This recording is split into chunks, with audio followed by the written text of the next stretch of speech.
Hello and welcome to Console Cowboys. So we're going to kick off this consulting series with the most important subject that you will ever learn about consulting that nobody talks about, and it is make or break. It is the difference between a mediocre consultant and an amazing consultant, and that is perception. Now we all know that perception is how we view the world, but it's also how people view us. So we have to create the perception that others see. And this is extremely important as a remote consultant, whether you're a W-2 employee and or you're a 1099 person who's working. So whether you have your own clients or you have an employer, you have to create a perception that you're always working, that you're always available. And the way I'm going to illustrate this is with a few different stories. The first story we're going to talk about is a perception fail. And that's one where my buddy was coming out to California with me a few years ago when I was moving out there. And he told his employer, hey, I'm going to be road tripping to California. And, once I get there, I'm going to be working, but I'm not going to be home. And his employer freaked out because although he had a remote job, his employer did not know how to handle remote employees. So the second that he left his house, he was getting messaged, he was getting called, he was getting checked up on because the perception in his employer's brain is that he's out on the beach, he's not working, he's out at parties, he's out at clubs, and he's not doing what he's supposed to. The reality of it is, we went straight to California in the car, almost no stops, did it in 2 days. He sat at a desk on Monday morning, he worked, and he kicked ass. He got a bunch of shells, he broke into a lot of things, yet he's sitting there being treated as if he was screwing off and, not doing what he was supposed to. So what can we learn from this story? The learning thing is you're a remote consultant, which means you need to act like you're a remote consultant. You don't need to tell your employer or your clients where you are that day. What you need to do is you need to be responsive, right? You work 24/7 as a consultant. This isn't a W-2 job like internal where you're not working with clients, you're not working with teams and working on like projects. It's where you're dealing with clients and you're dealing with these teams and they expect you to be there for them. So whether you are out or whether you are home, everybody needs to feel like you're sitting at your desk, which means that your emails need to be answered within a couple minutes, right? And if you're not at your desk, you need to tell them, okay, no problem, I'm checking on that right now. And actually do check on it. Check your phone, look into some stuff, and give them a timeline and be like, yep, I'm going to handle this in about an hour and actually do it. You're accountable for that, but you have to give that perception that you're available, because if they message you and you get back to them a half an hour later, they're thinking to themselves, oh, he's screwing off, or he's not available, and that's going to create something where they're always looking into what you're doing. However, if you're always kicking ass and you're always executing no matter what, no matter where you are, then it doesn't really matter where you are or what you're doing, because the perception is you're always available, and the reality is you're always getting things done anyway. So that perception is backed up by execution, right? So here's another story that I'll tell you, which is something I did personally, which is the complete opposite. So back in about 2014, I was working as a consultant, 1099, and I had an internal organization I was doing a lot of work for on a team. And I hopped over to Thailand, and I was there for about 6 weeks doing Muay Thai, fighting like 4 hours a day.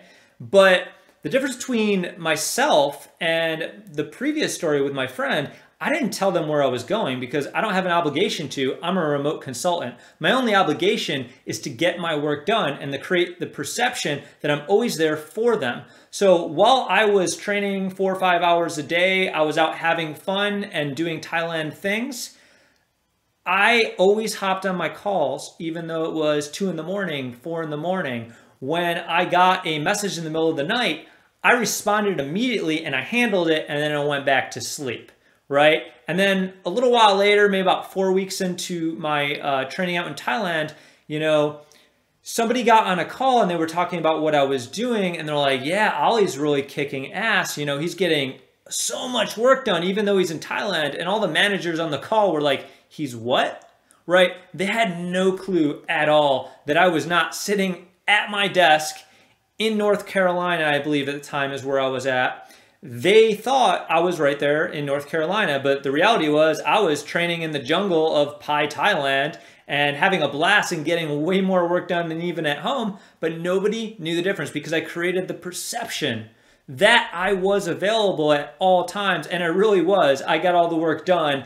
I got done more work than anybody on that team, and because they had that perception and they realized, well, yeah, he's getting tons of stuff done. Nobody said anything to me about being in Thailand for the next few weeks after. Nobody was on my butt about anything because I created that perception. That's the perception that you need to create. You need to always be available. So like if you get a client message and you are out at the grocery store, don't wait until you get home to message them back. Just get on your phone, be like, oh yeah, I see that, no problem. Let me handle that for you. I'll get something back to you in a half an hour, 45 minutes, hour, 2 hours. Doesn't really matter. The fact that you responded right away and you ease their mind that somebody is handling their stuff is huge, and you give them a timeline and you execute on that timeline, you're golden. It really doesn't matter where you are in the world. I had a buddy, he was off in Peru when he was doing jobs for me with my consultancy.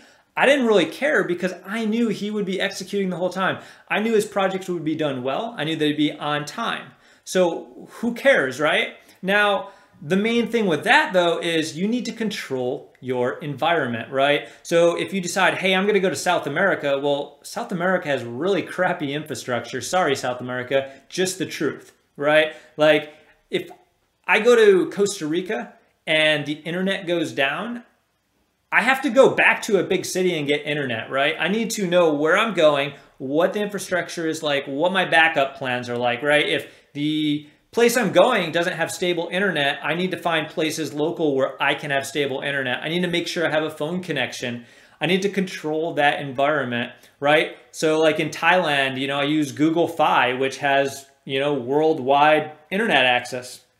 And what that affords me is I always have 4G connection. I could be 3 hours outside of Bangkok. I have a 4G connection. I have my laptop with me. If something kicks off and I'm at a temple that day and I didn't have a lot of work, but all of a sudden there's a client thing that blows up, no problem. I just hotspot my 4G. I hop into that network. I handle it. I put the client at ease and I go back to what I'm doing. And in their mind, everything and all of their needs were handled. It really doesn't matter that I was at a temple in the middle of nowhere in the countryside of Thailand where there's nothing but rice fields and temples and elephants, right? It doesn't matter, right? So you have to control your environment. You need to know where you're going, what you're doing, what you need, and you need to make sure those needs happen. There are no excuses in consulting. This isn't a W-2 job. There isn't, oh, well, my dog died, or it was my girlfriend's birthday, or, I didn't have internet. You need to control all of those things. You cannot just leave it up to chance, okay? So you have to treat your business or treat your consultancy and or your job as a consultant as your business, because it is a business. It's you selling yourself as a consultant, whether it's your 1099 business and you have clients of your own, whether you're running your own consultancy like I do, or whether you're a W-2 employee. You need to create that perception that everything's getting handled. It is your business and you need to treat it like a business that you want to succeed. That perception and that accountability of managing your environment is a make or break between whether you are good or just a person with a lot of excuses who is completely mediocre. And I will give you one more story today that kind of illustrates this point. So when I was buying a house in Las Vegas, I had a real estate agent, and this real estate agent, every time I messaged him, I would get nothing. It would be crickets. I would be waiting. I'm like, I have all these important things that we need to handle before we're done with our 15-day, inspection period. But this guy's out at baseball games. This guy's with his family. It's his girlfriend's birthday, et cetera, et cetera, et cetera. And it was always an excuse, but it was always hours later. And to me, I'm perceiving this as, this guy doesn't give a crap. Like, he's not helping me. Why don't I just do this myself? But on the reverse, when I was buying a house in North Carolina, I had this girl and she was absolutely fantastic. She would be out getting her hair done while creating contracts to send me. And if I had any issues with anything, it didn't matter what she was doing. She'd tell me what she was doing and I didn't care, because the fact is, all of my issues were handled immediately, no matter where she was and what she was doing. My stuff was handled. There was no excuses of, oh, I'm sitting in a chair getting my hair done right now. It's like, no, she picked up her phone, she ripped in, created the contracts, made amendments, sent them out. And that's the difference between a good real estate agent and a bad real estate agent. What is a real estate agent? Basically a consultant. It's the same thing. You're dealing with clients, you're dealing with perception. So what I really want you to take across with this is your business. You need to treat it like a business. You need to create the perception that everything's getting handled, and you actually need to handle it, because if you don't, all you're doing is screwing yourself. So I hope this was helpful as far as a kickoff to this consulting course. We're getting into a lot more topics, but if you learned something, please share this out with people. I'm hoping to help as many consultants as I can, because this information is nowhere. Everybody's just, talking about stupid things and not really giving good advice. It's just like standard boilerplate crap. I'm talking about stuff in real life, okay? And I want you to learn from my mistakes. I want you to learn from my friends' mistakes. I want you to learn from my successes, my failures, and actually be a really badass consultant. So share this out with your teams if you're a CEO. Share it out with your friends if you're all consultants and you find value in this. And of course, like, subscribe, and add the playlist. So catch you later. Peace.